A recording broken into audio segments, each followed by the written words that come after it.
Bonjour très chers internautes, une fois de plus, je vous salue dans le nom du Seigneur et je suis votre frère Renaud Boris Mbouta, déterminé à apporter suffisamment d'éléments pour éclairer ceux qui ne connaissent pas les dessous du message de William Branham. Et je crois qu'en toute logique, toute conception ou toute déclaration faite au nom de la vérité doit subir aussi l'épreuve du test et l'épreuve de la vérité. Et toute vérité qui n'est pas éprouvée ne peut pas être en quelque sorte validée et n'est pas digne de confiance en soi. Parce que l'apôtre Paul pouvait le dire que notre parole n'est pas, notre prédication n'est pas simplement, ne consiste pas dans le discours persuasif de la sagesse humaine, mais selon la démonstration de l'esprit. Donc quand on parle de la démonstration, on parle du fait d'exposer des preuves pour affirmer ou encore pour confirmer ce que nous soutenons ou ce que nous apportons comme message pour l'édification. Donc pour cette raison, nous allons aujourd'hui éprouver encore une fois de plus l'honnêteté de William Branham. Pourquoi est-ce que nous devons l'éprouver? Parce qu'il nous a fait des déclarations et nous sommes en droit d'apporter des vérifications comme les disciples de Bérée les faisaient. Et la Bible dit que les disciples de Bérée avaient un sentiment plus noble que ceux de Thessalonique et ils recevaient la parole avec beaucoup d'empressement. C'est bien Paul qui prêchait, mais ils examinaient chaque jour par les Écritures pour voir si ce que Paul leur disait était exact.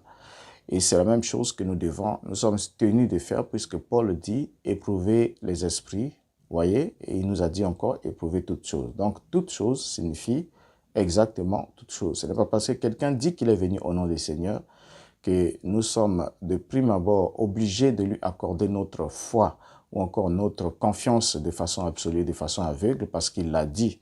Non, mais nous devons le faire parce que nous avons éprouvé ses paroles et les véritables enfants de Dieu, c'est-à-dire ceux qui reçoivent la sémence sur la bonne terre, c'est ceux qui écoutent et ceux qui comprennent. Or, pour qu'il y ait la compréhension, il doit y avoir l'examen approfondi afin que cela s'assoie au-dedans de soi. Donc, nous allons aujourd'hui aborder un numéro qui nous permettrait de comprendre encore une fois de plus si William Branham était honnête. Et le sujet, la thématique n'est pas sur l'honnêteté de William Branham, mais la thématique est sur l'inspiration ou le plagiat. Et cette fois-ci, nous allons aborder la question de l'Apocalypse chapitre 4, puisque je me souviens quand j'étais dans le monde du message des temps de la fin, j'en étais prédicateur. Pendant mes 15 ans de prédicateur dans le message, je soutenais Mordicus comme tout le monde, d'ailleurs, que sans William Branham, personne ne pouvait comprendre l'Apocalypse avant la venue de William Branham parce que l'Apocalypse était un livre scellé, un livre prophétique qui attendait uniquement le messager du temps de la fin. Donc avant William Branham, personne n'a eu l'audace de prêcher ou d'enseigner sur l'Apocalypse et ceux qui ont essayé de le faire ont tapé à côté, ils ont avalé les symboles, ils ont tordu les choses, ainsi de suite. Et c'est ce que j'affirmais très haut et très fort et je crois que nombreux d'entre vous qui me suivez aussi sont encore dans cette affirmation.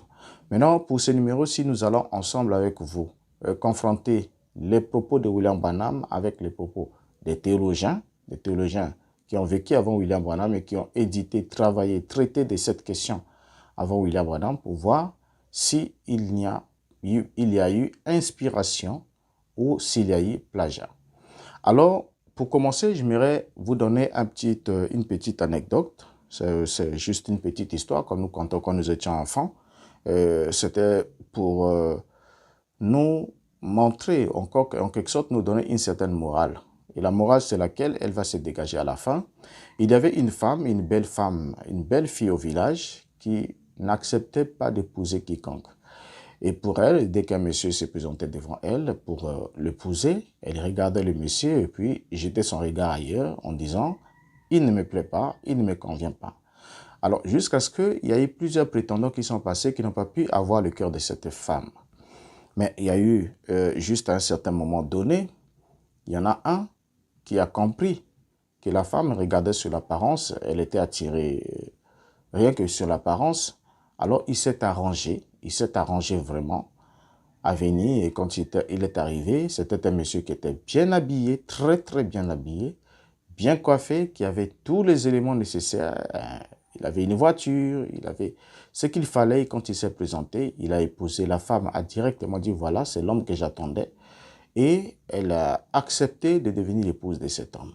Mais l'homme a fini, il a épousé la femme et chemin faisant sur le chemin de retour, ils ont avancé des kilomètres quelque part, arrivé à un endroit. Alors le monsieur dit à madame, il dit, bon écoute, nous sommes arrivés ici, tu dois descendre et nous allons continuer le voyage à pied. On ne peut plus continuer avec cette voiture. Mais la dame dit, mais qu'est-ce qui ne va pas? On va continuer, c'est notre voiture, nous allons jusqu'au village, là où nous allons habiter. Le monsieur dit, non, la voiture n'est pas la nôtre. Mais comment ça n'est pas la nôtre? Oui, mais j'avais compris que tu avais besoin d'un homme qui devait avoir une voiture, qui devait avoir ceci, cela. Et j'ai emprunté la voiture et là, je suis arrivé au lieu où je l'avais empruntée. Je dois la rendre. Et voilà, il a rendu sa voiture. Madame était déjà un peu choquée, mais ils ont continué à marcher. Et marchant à pied, arrivé quelque part devant, le monsieur devait enlever les costumes, les beaux costumes, les jolis costumes qu'il avait mis, il devait l'enlever et échanger cela contre des vêtements presque en lambeaux. Mais la femme dit non, mais là je suis choqué, qu'est-ce qui ne va pas? Tu as même les vêtements, tu les enlèves, comment ça? Il dit mais non, je n'en avais pas, il fallait que j'emprunte.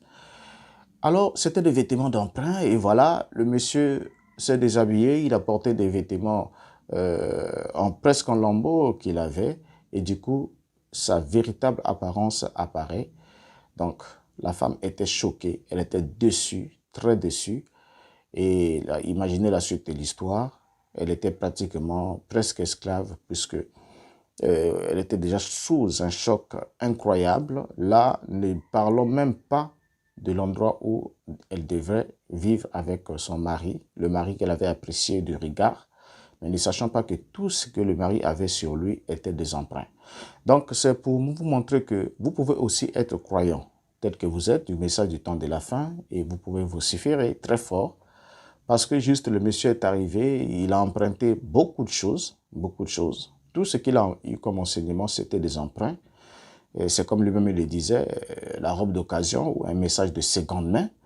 Et c'est ce que nous sommes tenus de prouver. Il n'est pas question d'affirmer parce qu'on n'est pas ici juste pour faire des affirmations gratuites. Nous sommes en train de parler à la face du monde, à la face des sachants du message, à la face de ceux qui peuvent réagir à chaud. Vous voyez?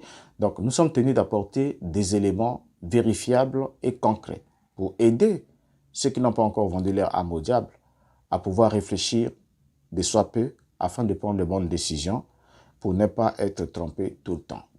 Alors, la question que nous allons nous poser ici, c'est sur le message de William Branham. Est-ce une révélation ou, en quelque sorte, est-ce que c'est l'inspiration ou le plagiat? Et nous allons nous pencher sur l'Apocalypse chapitre 4. Est-ce que l'enseignement de William Branham sur l'Apocalypse chapitre 4 est un enseignement inspiré par Dieu, parce qu'il devait être le 7e ange et le prophète?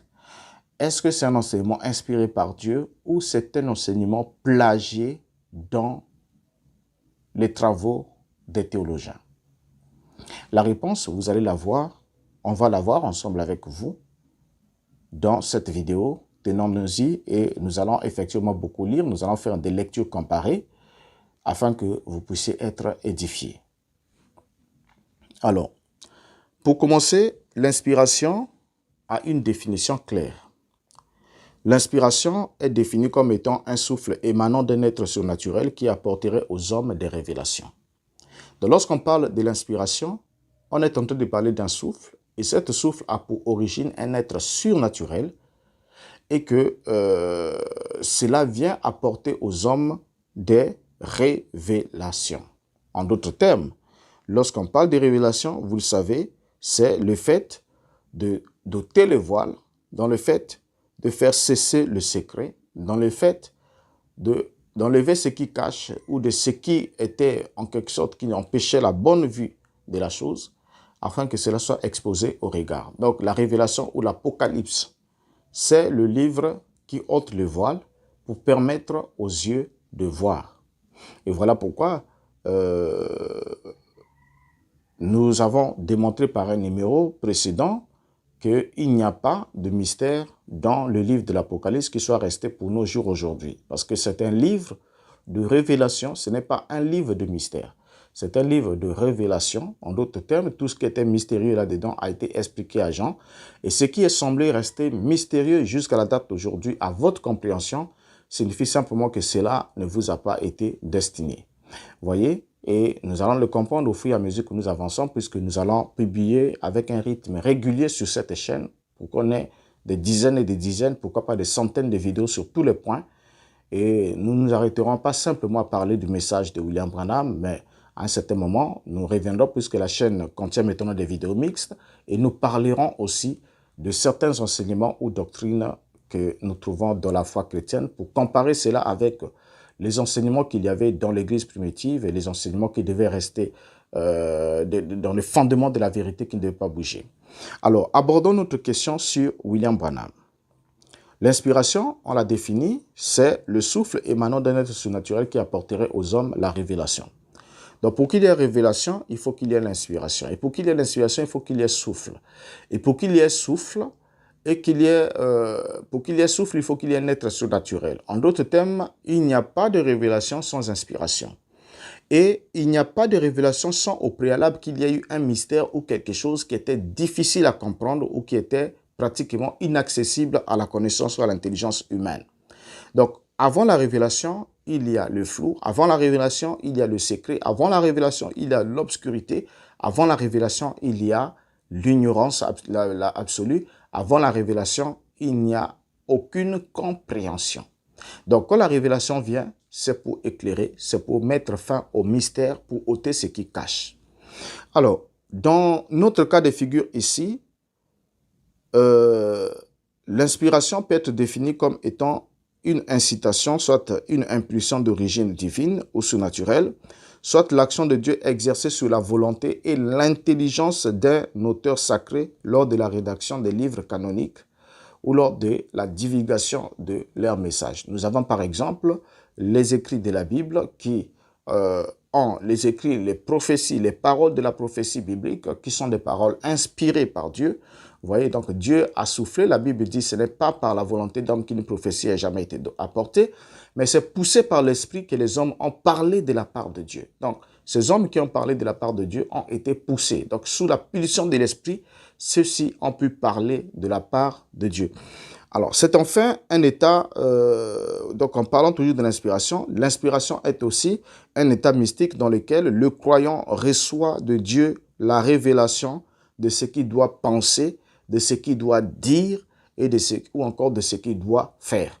Donc, les trois actions de l'homme, donc sur sa pensée, sur les paroles et sur son action, ou encore, voilà, dépendent entièrement de la révélation. Donc, la révélation peut influencer l'un de ces trois secteurs pour permettre à l'homme de savoir ce qu'il doit penser, ce qu'il doit dire ou ce qu'il doit faire. Et cela dénote aussi de l'inspiration divine. Alors, donc avant l'inspiration, il y a le secret. Ça, on doit le rappeler. Et soit le mystère, car révéler signifie faire connaître ce qui était inconnu ou secret au préalable.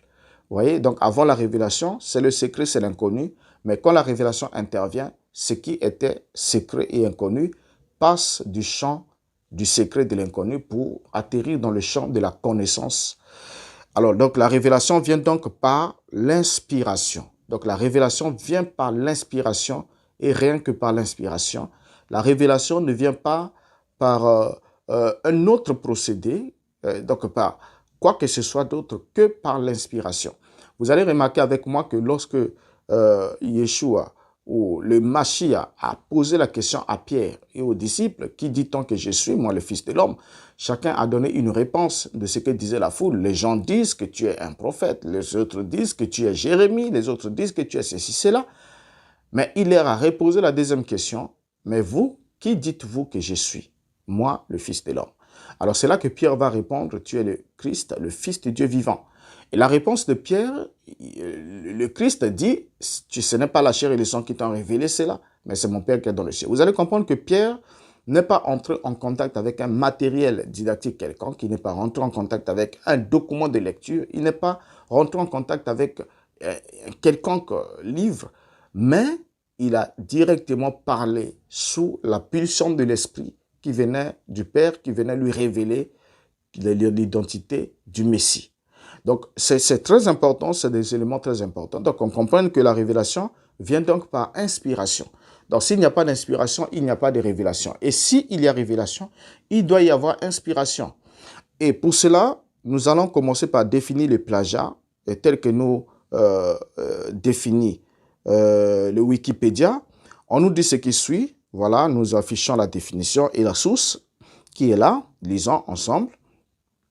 Le plagiat est une faute d'ordre moral, civil ou commercial qui peut être sanctionnée au pénal.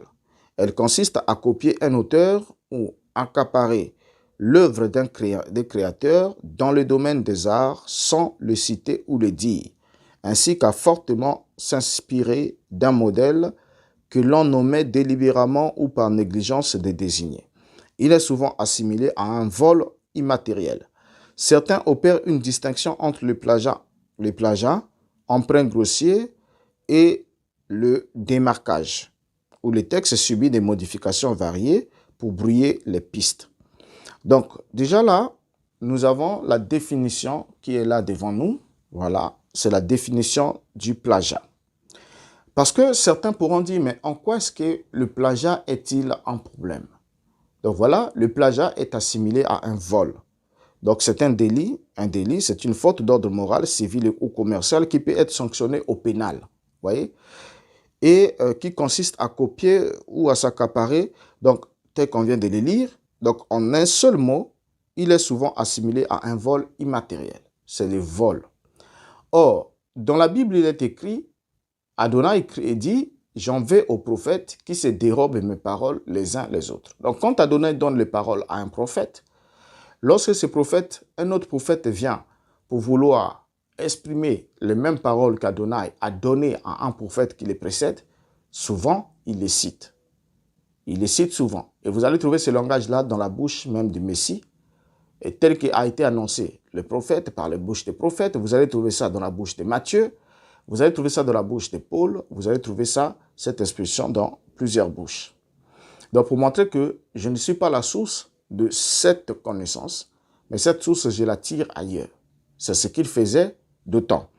Et c'est pour ainsi dire que lorsque on omet réellement de signifier les sources de notre inspiration, qui nous a inspiré le modèle, en ce moment-là, nous sommes en train de poser un acte de vol et de vol immatériel. Alors, la question peut revenir, est-ce que le message du temps de la fin ou l'interprétation de William Branham sur l'Apocalypse chapitre 4, est-ce un vol immatériel ou encore le produit de sa propre inspiration? Alors, si c'est un vol, cela signifie que sur la table du message du temps de la fin, William Branham sert le pain volé. Or, il est écrit, tu ne déroberas point. Donc, si on ne doit pas dérober et si les voleurs ne vont pas accéder à la Nouvelle Jérusalem, mais William Branham, lui, il a pris le temps, ça c'est ce que nous devons alors démontrer, de voler et de mettre sur la table de ses enfants le pain qu'il a volé ailleurs. En ce moment-là, cela devient compliqué, autant pour lui, il est derrière de l'autre côté, donc ça veut dire que ça se complique déjà. Donc cela devient déjà compliqué pour lui et aussi pour ceux qui le suivent. Nous avons au moins l'occasion, étant encore en vie, de pouvoir examiner les choses et de prendre les décisions qui s'imposent pour ne pas tomber dans le piège. Alors donc, le plagiaire est donc un homme sans inspiration. Ça, c'est la définition. Et par rapport à la définition, nous pouvons tirer cette conclusion, que le plagiaire est un homme sans inspiration. Et quand il dit être inspiré alors qu'il fait le plagiat, il n'est pas seulement un voleur, mais aussi un menteur. Vous voyez? Donc, à ce moment-là, il y a accumulation de charges. Lorsqu'il vole, donc en quelque sorte, quand il dit qu'il est inspiré alors qu'il a fait le plagiat, il n'arrête pas simplement d'être un voleur, mais il devient aussi un menteur. C'est ce que nous allons aussi examiner ensemble avec vous. Alors, Branham va nous faire cette déclaration, commençons avec lui, puisque dans ce numéro, vous allez me supporter parce qu'on ne doit pas juste étaler et dire des choses comme ça de façon superficielle. Mais pour ce numéro, bien qu'il va nous prendre un peu de temps par rapport à l'habitude, à certains numéros, mais cela vaudra la peine que nous puissions faire une lecture comparée des propos de William Branham avec ceux des théologiens. Nous allons commencer par William Branham. Il nous dit ce qui suit dans Christ est révélé dans sa propre parole, paragraphe 112, qui est l'un des passages que j'aime beaucoup, que j'aimais beaucoup aussi. Il dit, maintenant, voilà pourquoi le prophète fixait continuellement son attention sur ce que Dieu avait dit. Non sur ce que les hommes pensaient, sur ce que l'époque pensait, sur ce que l'Église pensait, sur ce que le royaume pensait, mais sur ce que Dieu pensait. Il ne faisait que traduire les pensées de Dieu en paroles. Parce qu'une parole est une pensée qui a été exprimée. Alors, vous saisissez à présent, la parole est une pensée exprimée. Le prophète attendait donc les pensées de Dieu et quand Dieu lui révélait ses pensées, il exprimait cela en parole. Ainsi dit le Seigneur. Voyez-vous, non pas ainsi dit je, moi le prophète, mais ainsi dit le Seigneur. Voyez-vous, très bien. Donc là, c'est dans cette prédication, nous comprenons bien les pensées de William Branham qui n'ont pas besoin d'être expliquées. Donc le prophète ne faisait que traduire les pensées de Dieu en parole. Donc le prophète attendait donc les pensées de Dieu. Donc en d'autres termes, aussi longtemps que Dieu ne lui a pas transmis ses pensées, un bon prophète, un vrai prophète ne s'exprimait pas, il se taisait et attendait les pensées de Dieu le temps que cela prendra. Donc si c'était sa mission d'apporter la lumière ou la révélation sur un point quelconque, il attendait les pensées de Dieu. Et Dieu révélait ses pensées à un homme par le biais d'une inspiration, par le souffle de l'Esprit sacré qu'il reflétait dans l'esprit de l'homme, afin que celui-ci puisse saisir sa pensée et la transmettre. Donc, cette définition que William Branham donne ici d'un prophète est exactement ce que je soutiens aussi avec lui. Je suis entièrement d'accord, pour une fois. Alors, il continue encore à nous ajouter ce qui suit dans la prédication de l'enlèvement, prêché le 4, 12e mois 65. Donc, avant, c'était une prédication. Christ s'est révélé dans sa propre parole. On avait affiché la date, le 22 août 65. Et nous prenons alors la prédication du 4 décembre 65, paragraphe 134. L'enlèvement, il est dit, « Maintenant, souvenez-vous que la parole du Seigneur vient au prophète, pas au théologien, au prophète. Il est un réflecteur de la parole de Dieu. Il ne peut rien dire. Il ne peut pas dire ses propres pensées. Il peut seulement dire ce que Dieu révèle. Même le prophète Balaam, lorsqu'il essaya de vendre ses droits, dit, comment un prophète peut-il dire quelque chose que Dieu n'ait pas mis dans sa bouche? C'est une chose que Dieu fait qui vous empêche de dire quelque chose d'autre. Vous êtes né ainsi. Alors, déjà là, William Branham nous cite quelque chose.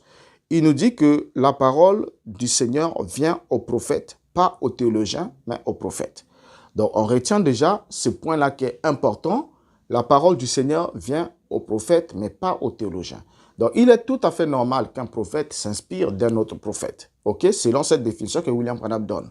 Mais il serait alors anormal qu'un prophète s'inspire d'un non-prophète. Vous voyez? Parce que la parole de Dieu ne vient pas aux théologiens, mais elle vient uniquement aux prophètes. Alors, si le prophète s'inspire des paroles entièrement, à chaque point, qui vient d'un autre homme, alors en ce moment-là, c'est cet autre homme qui a reçu l'inspiration et le prophète devient alors un auxiliaire en train de puiser dans le canal qui a été inspiré. Maintenant, continuons ici avec la lecture de William Branham. Avant qu'on puisse continuer, on doit d'abord comprendre avec vous qu'en abordant l'Apocalypse chapitre 4, nous allons aborder un point précis. Et le point précis que nous allons aborder, c'est quoi? Il est question du sujet des 4 êtres vivants de l'Apocalypse. Et c'est important. Les 4 êtres vivants, qui sont-ils? L'identité des 4 êtres vivants, qui sont-ils? Qu'est-ce que William Branham a dit là-dessus? Alors, donc, après avoir plagié Clarence Larkin, que voilà, ça c'est l'image de Clarence Larkin, et Thèse Roussel, dans l'enseignement d'Apocalypse chapitre 1 et 3, Branham va alors prêcher un sermon intitulé Apocalypse chapitre 4, où le trône de la grâce et du jugement, prêché en 1961, dès janvier. Donc il prêche la première partie, je crois, en décembre 1960, ensuite janvier 1961, il prêche la suite. Alors, lorsqu'il prêche en 1961, il donne l'impression d'avoir été conduit par le Seigneur pour expliquer ce qu'étaient les 4 êtres vivants, décrits par Jean dans le livre d'Apocalypse. Alors, pour ce numéro-ci, je tire un chapeau à mon cher frère Pitchen et j'ai béni aussi nos amis, les ex-croyants du message des temps de la fin, de Believe the Sign, de Sign, ainsi de suite, et des sectes de Truth. Et tous ces amis-là qui font un travail laborieux aussi pour dénoncer les irrégularités du message du temps de la fin. Alors, ici, je continue. Là, on va lire ensemble avec vous, on va commencer par lire William Branham dans la prédication Le trône de miséricorde et de jugement, prêché le 8 janvier 1961. Le paragraphe 264, nous lirons progressivement en citant. Voilà, lisons ensemble. Voici mon interprétation. Voici mon interprétation. J'espère qu'elle est juste. Je crois qu'elle l'est. Ce sont les gardiens établis par Dieu autour de son trône. Nous allons effacer ces dessins dans un instant. Vous voyez, ce ne sont pas des anges ni des hommes. Ce ne sont pas des bêtes sauvages. Ce sont des animaux, des créatures vivantes. 285. C'est ainsi que j'ai fini par trouver qui étaient ces êtres vivants. J'ai dû retourner en arrière pour découvrir ce qu'ils étaient au commencement. 239. L'autre jour, en voyant cela, j'ai bondi de ma chaise et me suis mis à courir dans la chambre en criant « Quelle gloire! Quelle gloire! Quelle gloire !» Cela m'arrive quelquefois de crier ainsi, dans les bois. Sœur Nelly, je crois que si j'agissais ainsi, vous me mettriez à la porte. Oh, j'ai passé un moment glorieux. Maintenant, voici ce que le Seigneur m'a donné. Bien. Donc, on comprend par la lecture de ces 3 citations de William Branham, pendant qu'il prêche cet enseignement, que ce qu'il va nous dire par la suite révèle ou encore porte le sceau d'une inspiration divine. Mais vous allez vous rendre évidemment compte que le Seigneur n'avait rien révélé à Branham comme il vient de nous l'affirmer ici, mais qu'il avait plutôt passé son temps dans le creux de sa chambre à étudier les enseignements de Clarence Larkin dans son livre intitulé The Book of Revelation, donc le livre de la Révélation. Voilà, là vous avez la pochette affichée de ce livre, source du message de William Branham. Et il a aussi étudié C. du René de Lyon dans son livre intitulé Contre les hérésies. Donc, quand il dit que le Seigneur le lui a montré, nous allons maintenant examiner ensemble avec vous, et comme d'habitude, bien sûr, nous allons cette fois-ci mettre côte à côte les déclarations de Clarence Larkin et celles de William Branham pour effectivement se rendre compte qui a été inspiré et qui s'est inspiré en puisant les travaux de l'autre. Alors, on commence par Clarence Larkin, The Book of Revelation, édité en 1919. Lorsqu'il explique, il dit ce qui suit. Lisons. Voilà, la citation est là, nous allons la lire. Le mot traduit par bête devrait être traduit par être vivant, comme dans la version révisée. Le mot traduit ici par bête, zun, n'est pas le même que celui traduit par bête, thérian, au chapitre 11, 13 et 17. Le terme utilisé ici désigne un être vivant ou une créature, tandis que le terme utilisé dans le chapitre 11, 16 et 17 désigne un animal sauvage et indoptable. Ce ne sont pas des êtres angéliques, car ils se distinguent des anges qui sont mentionnés comme une classe à part dans Apocalypse 5, 11. Ils ne représentent pas non plus les êtres humains rachetés, car ils ne participent pas au chant de la rédemption. Alors, Apocalypse 5, 8, 10. Le mot « il » dans ce passage ne fait pas référence aux 4 êtres vivants, mais aux 24 vieillards. Ça, c'est Clarence Larkin. Lisons alors William Branham. Le trône de miséricorde et de jugement, prêché le 8 janvier 61, paragraphe 250. Lisons. Combien possède une version révisée de la Bible? Dans cette version, il est dit être vivant. Et je me demande comment la version du roi Jacques a pu dire que c'était 4 bêtes. En cherchant dans un dictionnaire grec et en dictionnaire biblique, j'ai trouvé ce que cela signifiait. Voici de quoi il s'agit. Faites bien attention. Le mot traduit ici, notez-le pour vous qui puissiez vérifier et être sûr. J'aimerais que vous notiez ce que je dis, si vous le pouvez et le voulez. Bien, la version révisée dit « être vivant ». Dans ces versets, écoutez, 4 animaux pleins d'yeux devant et derrière. Paragraphe 251. Le passage continue et décrit les animaux. Nous allons l'étudier dans un instant. On y écrit un de ces animaux. Ce sont des animaux. Ce mot animaux signifie créature vivante en grec zoun. 252. Je voulais lire Apocalypse 11, 13 et 17. Mais nous n'en aurions pas le temps. Là, on ne parle plus d'animaux, mais de bêtes, en grec thérion, ce qui signifie bête sauvage adoptée. 253. Mais zoun signifie créature. Il y a 4 créatures vivantes, 4 zoun, non pas de bêtes sauvages, thérion, mais zoun, des créatures vivantes. 259. Ici, dans l'Apocalypse 4, il s'agit d'animaux, de créatures vivantes et non de bêtes. C'est la même chose dans Ézéchiel 1. Nous le verrons peut-être dans un moment, bien, une bête indomptée, inconvertie, sauvage. 260. Mais ici, ce sont des créatures vivantes. Que sont-elles? Ce ne sont pas des anges. Tournons la page et lisons Apocalypse 5, verset 11. Et j'ai vu et joui une voix de beaucoup d'anges alentour du trône et est une conjonction, et des animaux et des anciens. 264. Restons un moment sur ce sujet des animaux, des créatures vivantes. Que sont-elles si ce ne sont pas des anges, ni des hommes rachetés? Que sont-elles? Aimeriez-vous le savoir? Voici mon interprétation. J'espère qu'elle est juste et je crois qu'elle l'est. Ce sont des gardiens établis par Dieu autour de son trône. Nous allons effacer ce dessin dans un instant. Vous voyez, ce ne sont pas des anges ni des hommes, ce ne sont pas des bêtes sauvages, ce sont des animaux, des créatures vivantes. Bien, on vient de faire la lecture comparée, vous voyez, la lecture comparée de William Branham, de Clarence Larkin et ensuite de William Branham. Maintenant, nous allons continuer à lire, parce que ça, ce n'est qu'un point. Et vous allez constater avec moi que ceux qui sont les sachants du message, et avec un esprit ouvert, quand nous lisons Clarence Larkin, c'est comme si nous sommes en train de lire un document de William Branham. Mais effectivement, c'est quand nous lisons William Branham que nous sommes en train de relire ou de redire ce qu'a dit Clarence Larkin.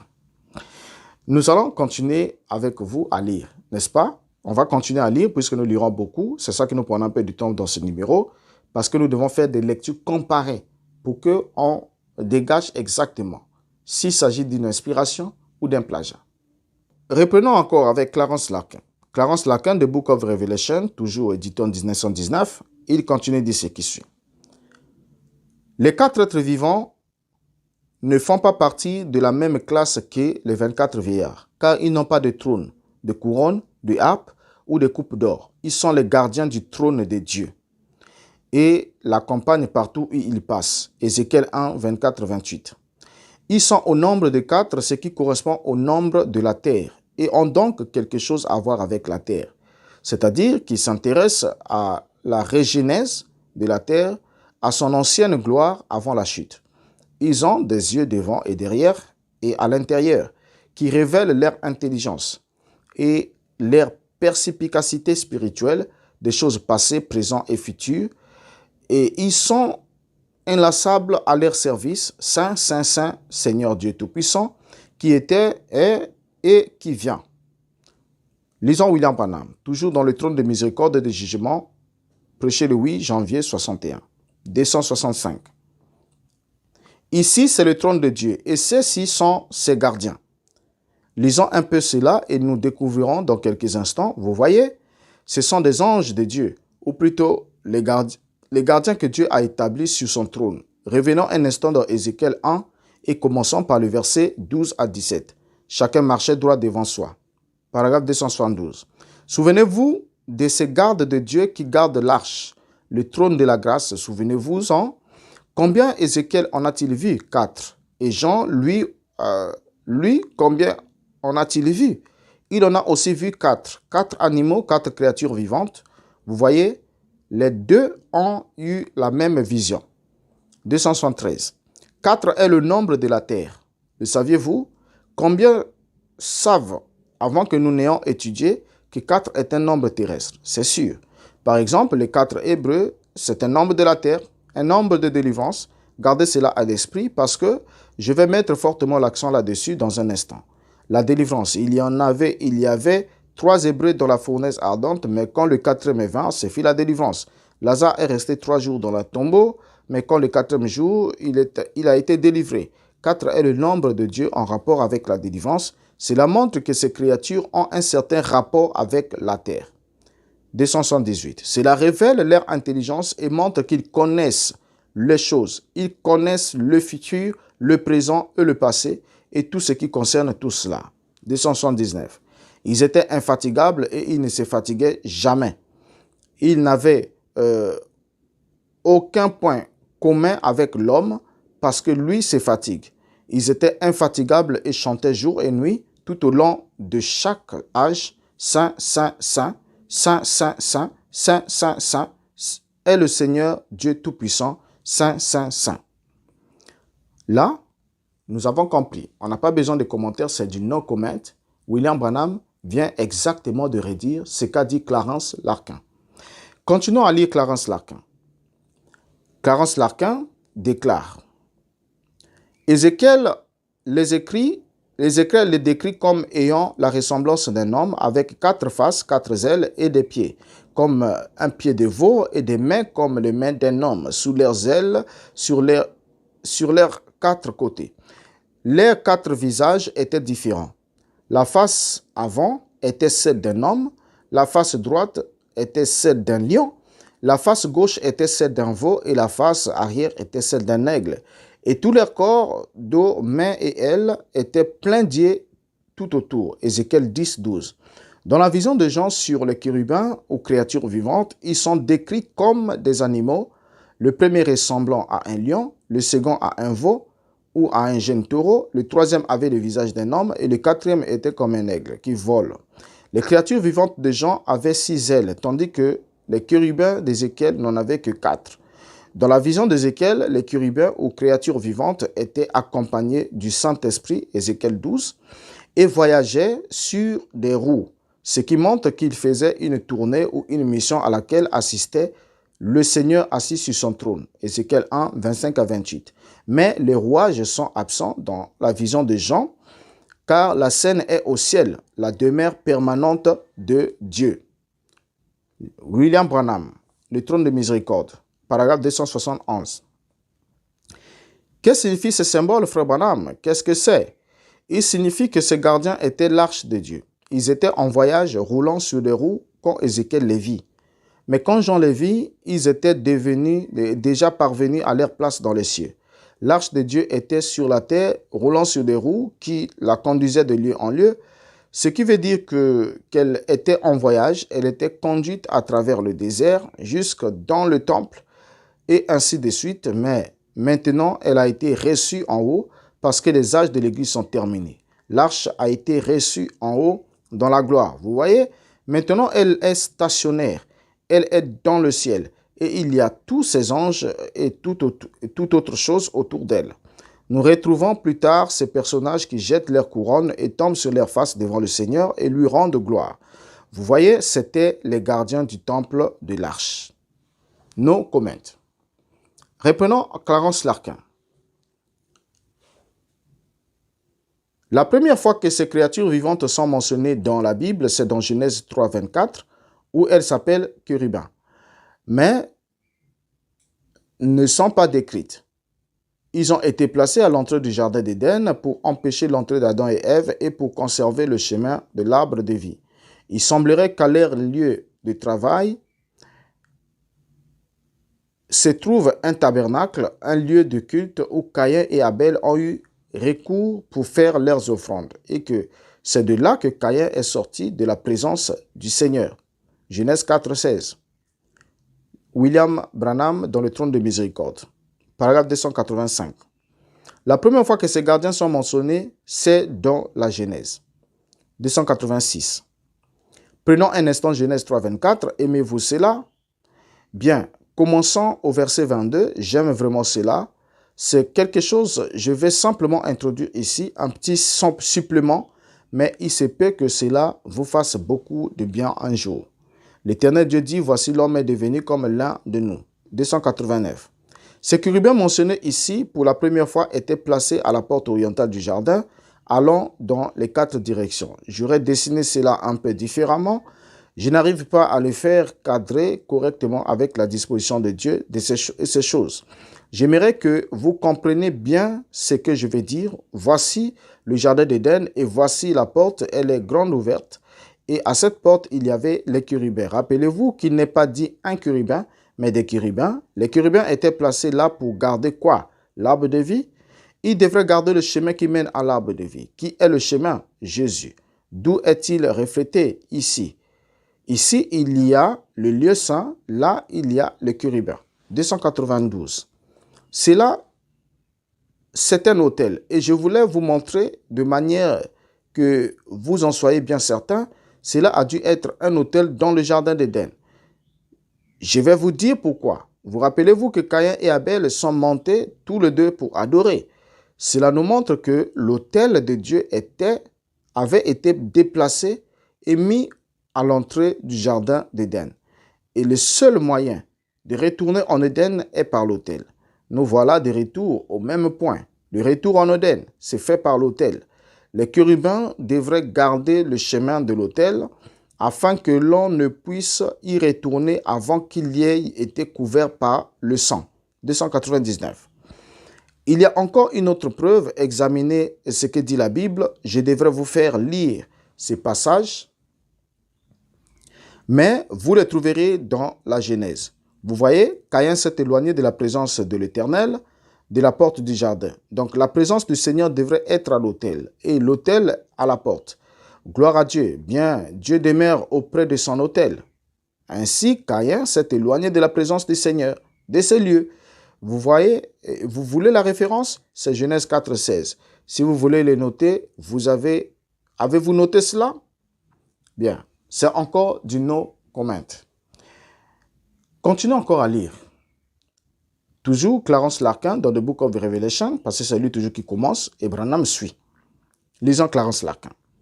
Lorsque Moïse reçut le modèle du tabernacle sur la montagne sainte, il fut chargé de faire l'arche de l'alliance avec 2 chérubins dessus, Exode 25, 10 à 22. Ces chérubins étaient des gardiens du siège de la miséricorde, ou du lieu de la présence de Dieu lorsqu'il visita le tabernacle dans sa gloire de Shekinah. Mais ce n'est pas avant qu'Ézéchiel eut sa vision de chérubins, Ézéchiel 1, 1 à 28, 10, 1 à 22, que nous ayons une description de ce à quoi il ressemble. William Branham, le trône de miséricorde, paragraphe 301. Moïse a été enlevé au ciel, il a été ôté de la terre et est monté au ciel, où il a vu l'autel de Dieu, n'est-ce pas? J'essaie de vous prouver ce que j'avance. Vous comprenez ce que j'essaie de faire, n'est-ce pas? Bien, il monta dans la présence de Dieu, et quand il est redescendu de la présence de Dieu, Dieu lui dit, « Fais tout sur la terre d'après le modèle que tu as vu dans le ciel, n'est-ce pas? » Bien. 302. Lorsqu'il fit l'arche de l'alliance, il mit 2 chérubins pour la garder. Comprenez-vous ce que c'est? C'était l'autel, la garde du trône, les 2 chérubins. Dieu dit, faisons-le d'or battu et faisons en sorte que leurs ailes se touchent comme ceci. Parce que c'est exactement ce que Moïse avait vu dans le ciel. 303. C'est exactement ce que Jean a vu dans le ciel lorsqu'il vit ces quatre gardiens de l'arche. Les chérubins sont des gardiens du trône de grâce. 304. Si vous voulez lire le passage, nous n'avons pas le temps de le lire ici. C'est Exode 25, 10 à 22. 305. Il garde le trône de la grâce quand Dieu est dans la gloire de sa Shekinah. Où était la gloire de la Shekinah? Sur le propitiatoire. N'est-ce pas? Il garde la gloire de la Shekinah. Oh, écoutez, mes amis, cela nous montrera que n'importe quel vaurien ne peut venir là et avoir part à cela. Vous devez être préparé avant d'entrer dans cette présence. No comment. Encore une fois de plus, de no comment.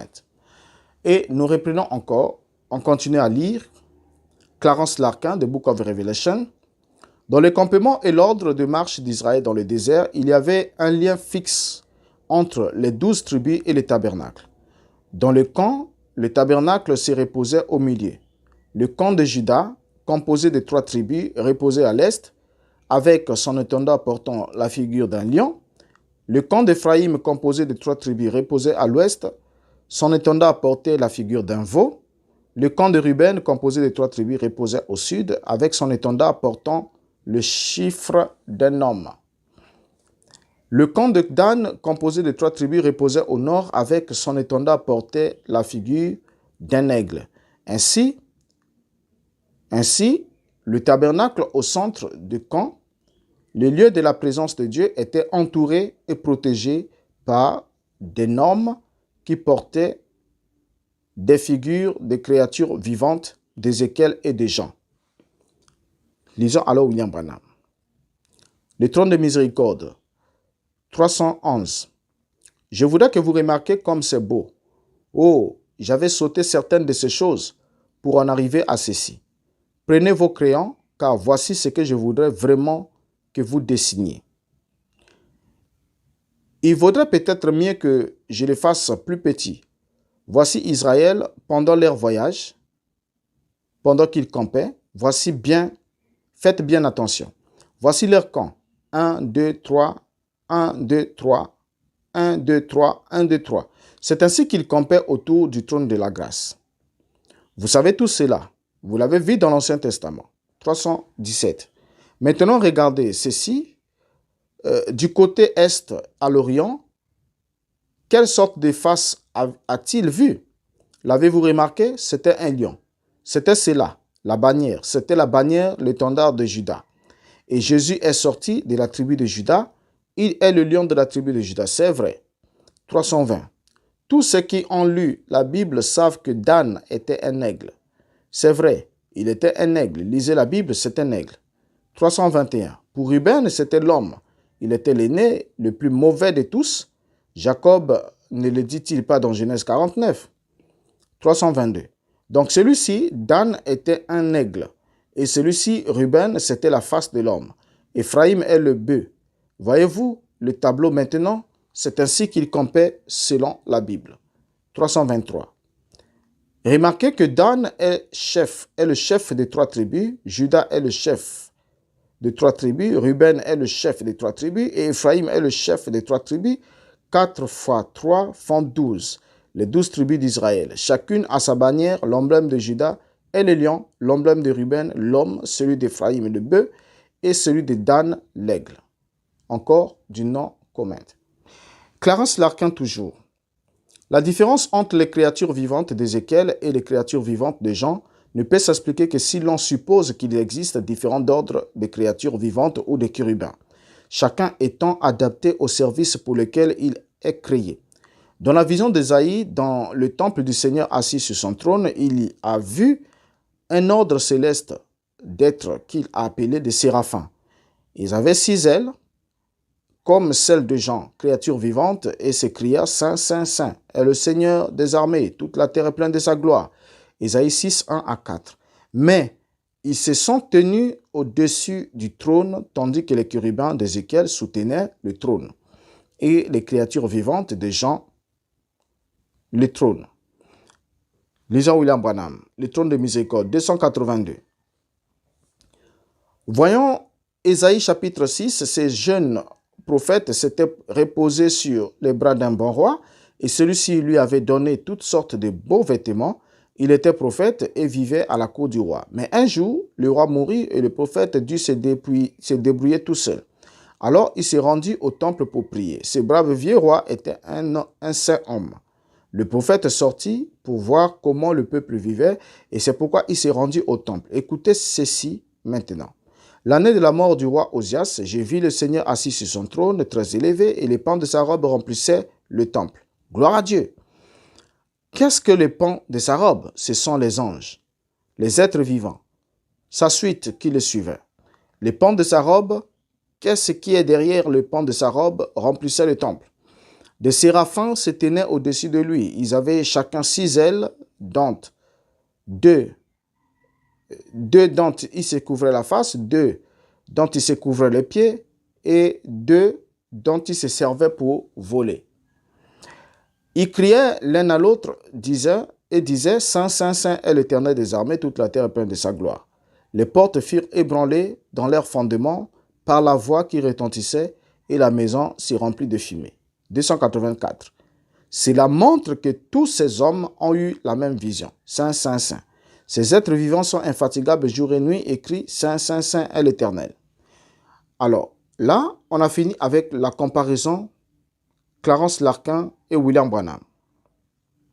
Mais nous continuons. On va prendre les pères de l'Église parce que nous sommes dans l'Apocalypse chapitre 4. William Branham vient de finir avec Clarence Larkin.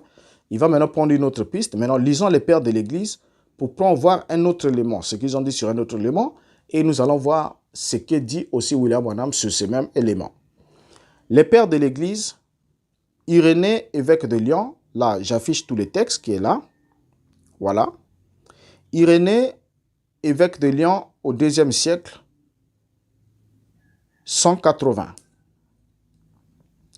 Puisqu'il existe 4 régions du monde dans lesquelles nous sommes et 4 vents principaux, et puisque d'autre part l'Église est répandue sur toute la terre et qu'elle a pour colonne et pour soutien l'Évangile et l'Esprit de vie, il est naturel qu'elle ait 4 colonnes qui soufflent de toutes parts l'incorruptibilité et rendent la vie aux hommes. Écrit-il dans son livre intitulé Contre les hérésies. C'est ce que Irénée a écrit dans son livre intitulé Contre les hérésies. Mais dans son interprétation, Irénée ne s'arrête pas là et discerne dans les 4 êtres vivants différents aspects du mystère de Christ, exprimés par les 4 évangiles complémentaires. Et il va nous dire, telle se présente l'activité du Fils de Dieu, telle aussi la forme des vivants, et telle la forme de ces vivants, tel aussi le caractère de l'évangile quadruple, forme des vivants quadruple, forme de l'évangile quadruple, forme de l'activité du Seigneur. Bien. L'évêque de Lyon identifie alors chaque évangéliste à l'un des 4 êtres vivants. Donc, il identifie Jean au lion, figure caractéristique de la puissance, la prééminence et la royauté du Fils de Dieu. Et il raconté ardiacement par cet évangile, donc l'évangile de Jean, selon Jean, d'après Irénée, présente le Christ comme étant le lion à cause de sa caractéristique de puissance, de prééminence et de la royauté du Fils. Alors, Luc au taureau, image, donc ce sont les déclarations d'Irénée, sa vision. Donc, il présente que Luc compare le Christ au taureau, qui est l'image de la fonction de sacrificateur et de prêtre du Christ manifesté par le prêtre Zacharie au début de cet évangile. Matthieu à l'homme, qui commence par la généalogie humaine de Jésus. Et Marc à l'aigle, symbole de l'esprit volant sur l'Église. Marc commençant par l'esprit prophétique survenant d'en haut sur les hommes. Alors, plus tard, on va bien plus tard en 380 jusqu'à 420, a vécu Jérôme de Stridon, qui va répéter la même chose qu'Irénée a dit. Il va dire, Matthieu ouvre son évangile par la généalogie légale de Jésus, celle qui comprend Joseph, mais en précisant la filiation biologique par Marie. Livre de la Genèse de Jésus-Christ, fils de David, fils d'Abraham. Abraham engendra Isaac. Matthieu 1, versets 1 à 2. L'homme et non pas l'ange, puisque les ailes qu'il porte sont l'attribut des 4 êtres vivants et non pas les ailes des anges, représentent l'évangile selon Matthieu. Alors, Marc commence ainsi son évangile. Commencement de l'évangile de Jésus-Christ, Fils de Dieu, selon qu'il est écrit dans Ésaïe le prophète. Voici que j'envoie mon messager en avant de toi pour préparer ta route. Voici celui qui crie dans le désert, préparez le chemin du Seigneur. Marc 1, 1 à 3. La voix qui crie dans le désert est celle du lion. Celle d'un lion, symbole de l'évangile selon Marc. Luc, après une dédicace à Théophile, Luc 1, 1 à 4, commence ainsi le corps de son évangile. Il y a eu, au jour d'Hérode, roi de Judée, un prêtre du nom de Zacharie, de la classe Tabia. Donc, Luc 1:1. Alors, le prêtre sacrifie au temple et le taureau ou le veau est l'animal emblématique du sacrifice. Il est devenu le symbole de l'évangile selon Luc. Jean ouvre son évangile par le prologue 1, Jean 1:1-18, sur le Verbe, la voix venue du ciel. Le symbole attribué à l'évangile selon Jean est l'aigle. Maintenant, là, nous avons écouté tous ces gens. Nous avons écouté Jérôme de Stridon qui a repris pratiquement les pensées d'Irénée sur l'identification des 4 évangiles aux 4 êtres vivants. OK? Maintenant, lisons William Branham. Toujours dans le trône de miséricorde, 329. L'autre jour, en voyant cela, j'ai bondi de ma chaise et me suis mis à courir dans la chambre en criant « Quelle gloire, quelle gloire, quelle gloire !» Cela m'arrive quelquefois de crier ainsi, dans le bois. « Sœur Nelly, je crois que si j'agissais ainsi, vous me mettriez à la porte. Oh, j'ai passé un moment glorieux maintenant. Voici ce que le Seigneur m'a donné. » 331. Rappelez-vous que Dieu a établi des gardiens autour du trône de grâce. Quels sont ces gardiens? Matthieu à l'Orient, Luc, Marc et Jean. Leurs 4 évangiles confirment le livre des actes à venir. Ils les gardent en quelques passages que vous voulez examiner. 333. Remarquez ceci. Matthieu, Marc, Luc et Jean, qu'est-ce que c'est? C'est un nombre terrestre, 4. Les 4 évangiles, bien, et pensez-y. Ok. Donc là, on vient de lire William Branham, on vient de le lire. Effectivement, nous nous rendons compte que William Branham n'a fait que redire ce qui a déjà été dit par ses théologiens. Donc, le message de William Branham n'est que des redites. OK?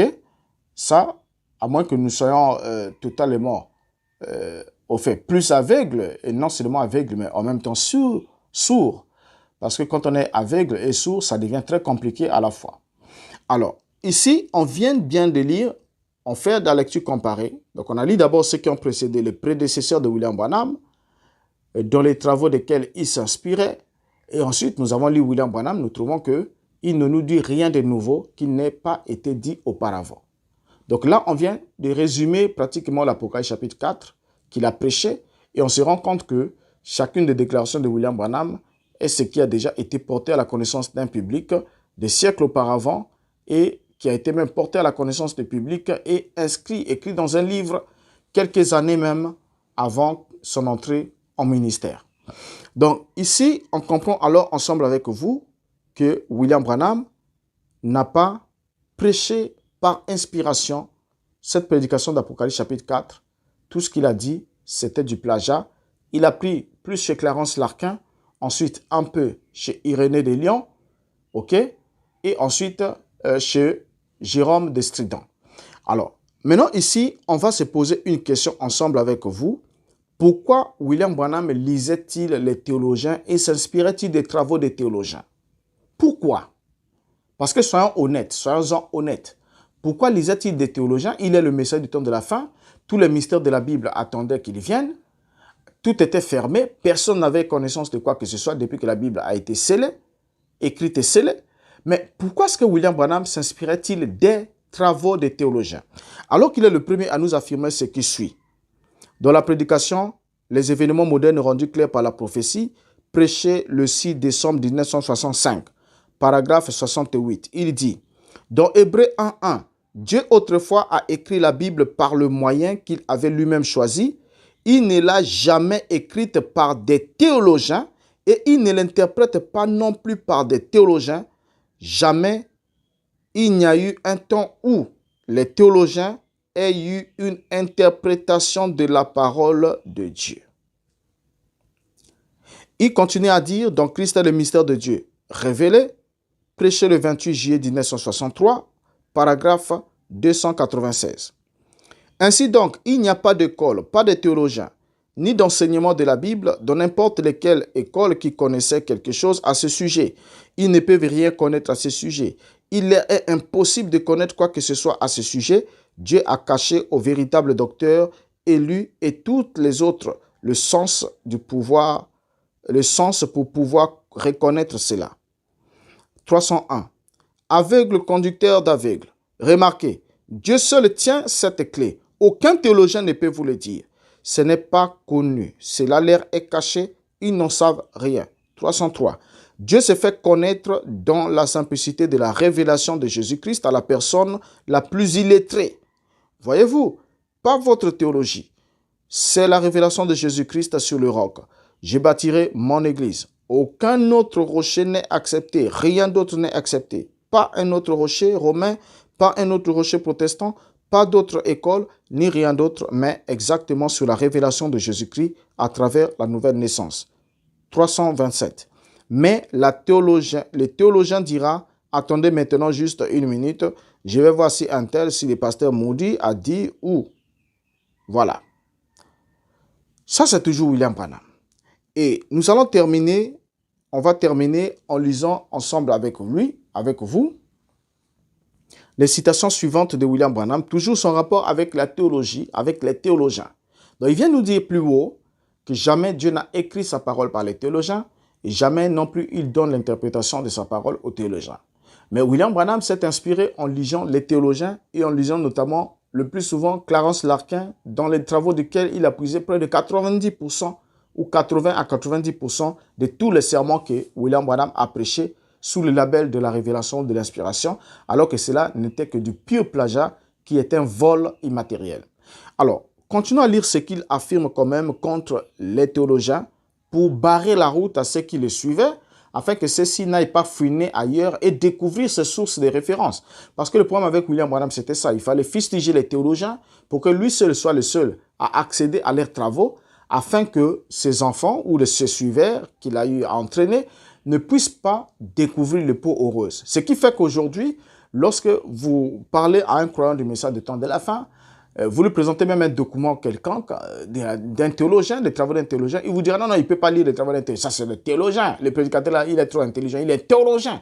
Donc, c'est en quelque sorte une expression, une façon de dire on doit barrer la route à ces gens pour qu'ils ne découvrent pas les sources de référence de William Branham. Mais laissez-moi vous dire, William Branham s'inspirait uniquement des théologiens. Il n'attendait pas que Dieu lui révèle sa pensée pour qu'il la transmette en parole. En d'autres termes, il n'a pas eu d'inspiration. Et sans inspiration, il n'y a pas révélation parce que ce que Branham disait était du déjà dit. Vous voyez? C'était du déjà dit.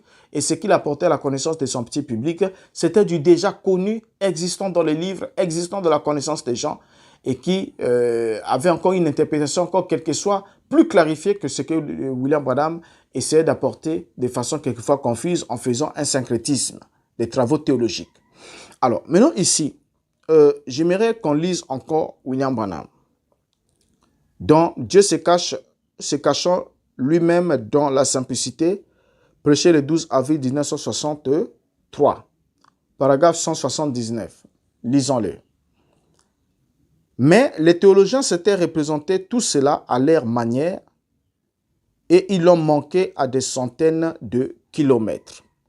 Donc on remarque ici que, pour terminer, William Branham, qui nous affirme, ou encore son désaccord avec les théologiens, pour nous montrer que la parole ne vient jamais par un théologien, mais tout le message de William Branham n'a été que du plagiat. Rien que du plagiat et du plagiat de Clarence Larkin. Donc en d'autres termes, le message de William Branham, c'est une robe d'occasion, c'est un vêtement de seconde main, et je vois très mal comment se fait-il que il puisse être celui qui devrait prétendument habiller l'épouse, parce que même le terme épouse, nous en parlerons, pour voir si l'épouse de Machia est réellement l'ensemble des êtres humains sont l'épouse, ou que dit la Bible sur l'épouse. C'est une question qui va être publiée aussi dans un numéro de Briser les rocs, qui va apparaître d'ici peu, et vous en aurez aussi connaissance. Donc, si William Branham est celui qui devrait habiller, vêtir l'épouse, alors il a vêti l'épouse avec une robe d'occasion,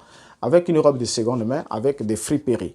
Donc, en d'autres termes, des vêtements déjà utilisés, déjà usés dans les autres âges, présentés par les théologiens, et il s'est inspiré de travaux théologiques, mais il se permettait comme de mentir pour dire « voici ma révélation », alors que ce n'était pas sa révélation, mais c'est ce qu'il a puisé dans les travaux de Clarence Larkin. Et nous avons déjà démontré les ouvrages dans le numéro, les ouvrages de référence de William Branham, présentant même les photos de sa bibliothèque. Voilà, là vous avez quelques éléments de sa bibliothèque à Tucson. Et là, on trouve bien des documents de référence qui sont là dans sa bibliothèque.